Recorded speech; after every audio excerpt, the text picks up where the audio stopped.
ખરેખર યાર ગામડામાં નથી રહેવાતું તો પછી સિટીમાં તો લોકો કઈ રીતના રહેતા હશે ગરમીમાં. ખતરનાક ગરમી છે 9 વાગ્યામાં.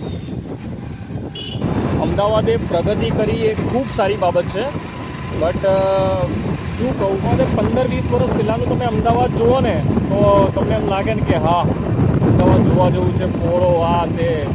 20 વર્ષમાં એટલા ઝાડવાથી કન્સ્ટ્રક્શન સાઇટોથી લઈને મતલબ એવું લાગે છે ને કે જેટલું અપગ્રેડ થયું છે ને નેચરને ખરેખર નુકસાન થયું છે યાર.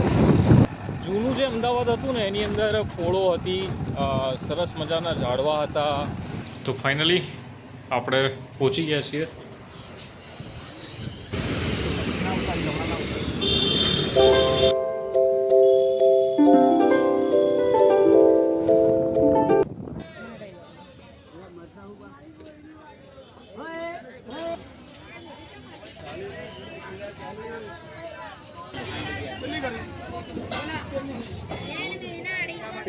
પેલી છે ચૂસીને ખાય એવી, આ તો પેલી છે ને બદામ છે ને.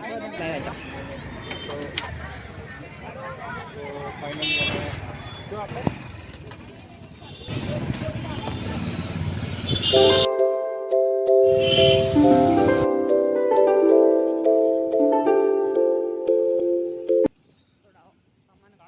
શાકભાજી લઈ લીધું છે. શાકભાજી લઈને હવે પ્રસ્થાન કરીએ. તો ફાઇનલી આપણે તરબૂચ લઈને આવ્યા છે માર્કેટમાંથી. તરબૂચ અમને મળ્યું છે 20 રૂપિયાનું કિલો. પછી ગવારનો ભાવ છે 20 રૂપિયા 500, ભીંડા છે 20 રૂપિયા 500, અને સાથે મરચાં અમે લીધા છે. મરચાં એકચ્યુઅલમાં છે 20 રૂપિયાના 250, બટ આપણે ઓનલી ફોર કાલના માટે જ લીધું છે, બરાબર છે. હવે તમને એક બીજી વસ્તુ બતાવીશું. કેરી લાવ્યો હતો, પણ કેરીને ઠંડી થવા માટે આની અંદર મૂકી દીધી. બદામ કેરી છે, આપણને પડી છે 120 રૂપિયા કિલો. અને જે આપણે ચૂસીને ખાઈએ છીએ દેશી કેરી, જે આ સેમ્પલ માટે કે પણ લેતો આવ્યો છું. મેં કીધું જો સારી લાગશે તો ફરી કિલો 2 કિલો 5 કિલો લઈ આવીશું. મળીએ થોડી વારમાં. હવે ફ્રેશ થઈ જઈએ થોડા. જો ભાઈ કેરી પર અમે બંને જણ એકદમ તૂટી પડ્યા છીએ. અને દેખો કેરીના હાલાત. બરાબર મજા આવી ગઈ, પણ મીઠી કેરી હતી હે ને. લાઈક ગોટલો બતાવ્યો તો જો. તો આ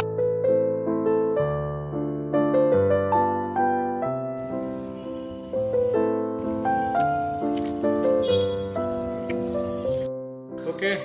તો ફાઇનલી મિત્રો આજે તમને માર્કેટના દર્શન પણ કરાવ્યા કે બજારમાં શું શું લાવ્યા તે પણ બતાવ્યું. કેરી, ખીચડી, છાશ દબાવીને ખાધી છે. એટલે સાચું કહું ને તો એટલી ભયંકર ઊંઘ આવે છે.